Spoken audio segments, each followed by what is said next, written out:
What were your thoughts on Myles Garrett's situation? I'm assuming you've had to talk about this ad nauseum because you're one of the biggest voices in Cleveland Browns. We know Myles Garrett off the field is not normally like this, but man, when the game was over, you sealed a victory against the Pittsburgh Steelers at home on national television. To have that be the last taste in everybody's mouth is kind of a crazy situation for the Browns.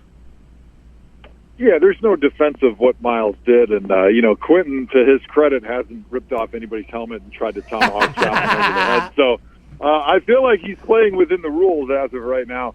But no, I thought that was totally out of character of Myles. Like you mentioned, I've known him since he was even before drafted by the Browns. He reached out to me on Twitter and struck up a conversation. And then his first year in Cleveland, I did everything I could to try to help. That was my last year in the NFL, and I just know a different person, and that's what I've tried to disseminate, going on the different radio shows and the TV shows this week to talk about the incident that I was at there on Thursday night.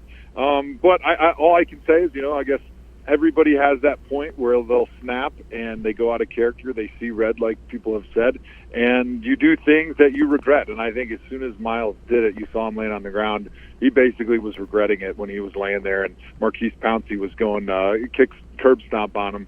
But I don't know. I think the NFL actually did a pretty good job with their discipline. I thought they were pretty good as far as what they handed down. I thought it was really fair to suspend Myles for the remainder of the season, to ding Pouncey for 3 games, and then Larry Ogunjobi from the Browns for 1 game, and then fine Mason Rudolph and a ton of other guys. So hopefully it was an ugly moment that the NFL can move on from, and fans can quickly forget, and Myles can come back next season, make amends, and be the great player that he was this year, and maybe even better. Joe, you said that they handled the suspensions correctly, but I disagree. I mean, don't you think Mason Rudolph should at least got 5 or 6 games for starting it? This is coming from a Steelers fan, by the way. Wow. That would be a hot take if you're a Steelers fan. Well, no, I clearly think that Mason Rudolph started it. He started a fight that he couldn't finish.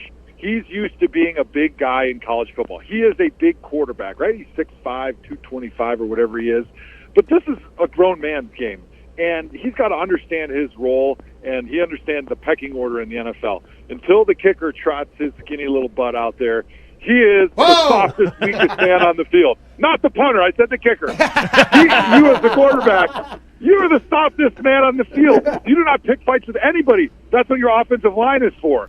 If you're mad about Myles hitting you what you thought was late, which I didn't think it was a bad hit, and the ref agreed with me because he didn't throw the flag because Myles is tackling a guy and he doesn't know if he's throwing the football or not. But outside of that, if you have a beef, that's for your offensive lineman to take care of. That's not for you to try to go start a fight that you can't finish. So clearly Mason Rudolph is the instigator in this case. And then after your helmet gets ripped off, to try to go back after somebody was completely ill-advised, and that's why I think he got fined. But how would it look for the NFL if the man that just got beamed over the head with his own helmet gets suspended for his role as the instigator? I just think the NFL couldn't take that look, and my podcast co-host Andrew Hawkins had a great take. He said the NFL didn't suspend him, which is a worse punishment for the Steelers. You being a Steelers fan, you've seen how Mason Rudolph has played. So they're going to force him to play with Mason Rudolph next week as the ultimate punishment. Yeah, the Tomahawk Show, by the way, incredible podcast. Download it now. You guys do a great job. Diggs said that specifically because he thought that the NFL should suspend Mason Rudolph indefinitely for his entire career. I believe he's a diehard Steelers fan. That's what he was hoping.